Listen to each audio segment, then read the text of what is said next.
Doctor ইউনূসের একটি মন্তব্যকে ঘিরে তোলপাড় শুরু হয়ে গিয়েছে গোটা ভারতে। অনেক নেতা বলেছেন ইউনূস চীনের সঙ্গে মিলে ভারতের উত্তর পূর্বাঞ্চল দখল করার চেষ্টা করছে। তবে এবার সরাসরি বাংলাদেশকে ভেঙে ফেলার হুমকি দিলেন ত্রিপুরা মোথার শীর্ষ নেতা প্রদ্যুৎ মানিক্য।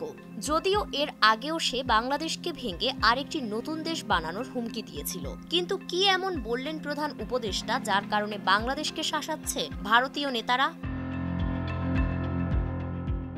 হাসিনা সরকারের আমলে বাংলাদেশের সব কার্যক্রম পরিচালিত হতো ভারতের নির্দেশে, কিন্তু হাসিনার ক্ষমতার অবসান হওয়ার পর থেকে সেই চিত্র পাল্টে গিয়েছে।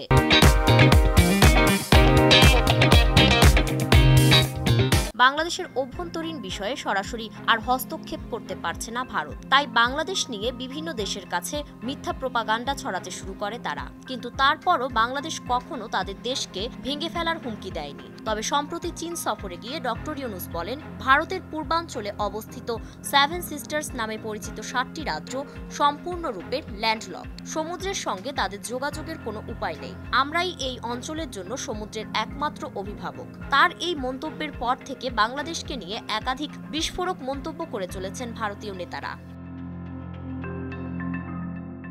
পহেলা এপ্রিল সামাজিক যোগাযোগ মাধ্যমে দেওয়া এক পোস্টে প্রদ্যুৎ বলেন, উত্তর পূর্ব ভারতের সঙ্গে ভারতের বাকি অংশের যোগাযোগ উন্নত করার প্রয়োজন নেই, বরং বাংলাদেশের চট্টগ্রাম অঞ্চলটি যদি দখল করা যায় তাহলে একদিকে যেমন ভৌগোলিক বিচ্ছিন্নতা কাটবে, অন্যদিকে 7 সিস্টার্স নামে পরিচিত ভারতের উত্তর পূর্বাঞ্চলীয় 7টি রাজ্য নিজেদের ব্যবহারের জন্য একটি সমুদ্র বন্দর পাবে।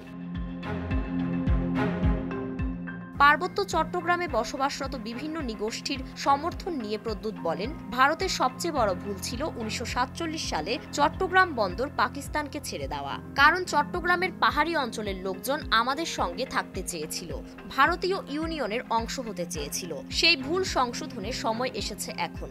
এক সময় যারা চট্টগ্রাম নিয়ন্ত্রণ করত, সেই আদিবাসী জনগণের সহায়তা নিয়ে আমরা সমুদ্রে যাওয়ার পথ তৈরি করতে পারি।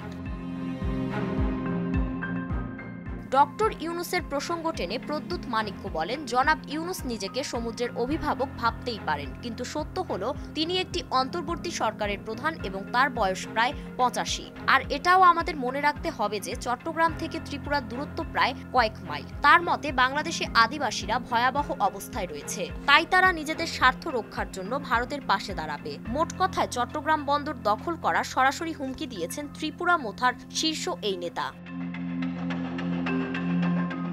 প্রদ্যুৎ দেব বর্মার এই মন্তব্য ইতোমধ্যেই উত্তাপ ছড়িয়েছে।